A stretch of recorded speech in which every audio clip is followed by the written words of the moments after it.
техническая часть театра, та подводная часть нашего айсберга, да, вот если красиво сказать. Тут есть электротехнические, сантехнические, все вот наши вот тут эти коммуникации. Но когда идет на улице дождь, у нас здесь тоже идет дождь. И снег, вернее, вода попадает на те же наши контакты и так далее. Эта система, кстати, не работает. Отопление зрительного зала, потому что тут, ну уже все, но нельзя, потому что это вода. Замкнет и убивает всех. Поэтому в зале у нас зимой 12 градусов. Ну, не 20, даже может даже 10, но Раньше не замерзает напрочь, но раздеться совершенно же это нельзя. Это не театр, не столовая какая-нибудь там рабочая. Люди пришли в театр отдыхать, наверное, там, свои костюмы показать, а не сидеть там в телогрейках, там, в шубах. Холодно, это не так страшно, как деньги не платят. Уже работаем, это масса, надо все стирать, декорации стирать, костюмы стирать, машинки наши все устарели. Я на руках вот это стирала же все. Вот потому что отказала машинка, там в той машинке и висишь. Это какая машинка у вас? Это центрофуга. Вот это сказал. Нет, когда он искал, говорит, одна фаза не работает. А мотор-то молчал, он же, чего он сразу мотор-то сгорел? Ну, мотор-то он не сгорит, просто... Конечно, искры отсюда пошли. Надо эти менять на чешские. И вот вчера на руках стирала это все, потому что у нас одна героическая женщина. маленькая машина, это она же всю висит. Михайловна, вот она на руках, она у нас берет и красит, все делает, весь театр.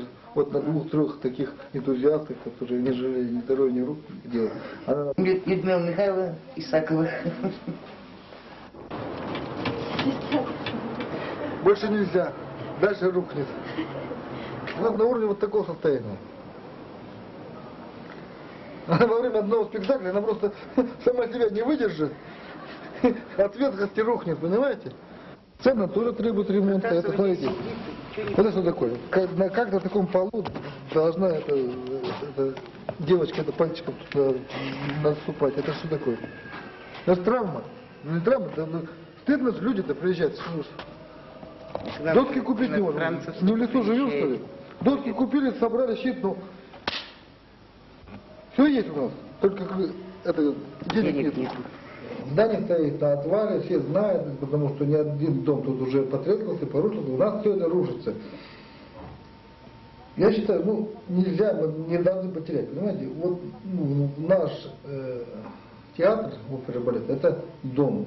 У нас там 500 человек, тут люди живут, это для них дом, понимаете? И если это порушится, вот эти звезды, вот им деваться, ну, в принципе, получается, это не говорят, ну, уедут, кое-кто уедет, а остальные это кто? Музыканты, хористы, масса людей. Просто мы оставим без средств существования. Если театр не будет сделан, то творческая труппа быстро потеряет свой творческий потенциал. А этого нам допустить ни в коем случае нельзя.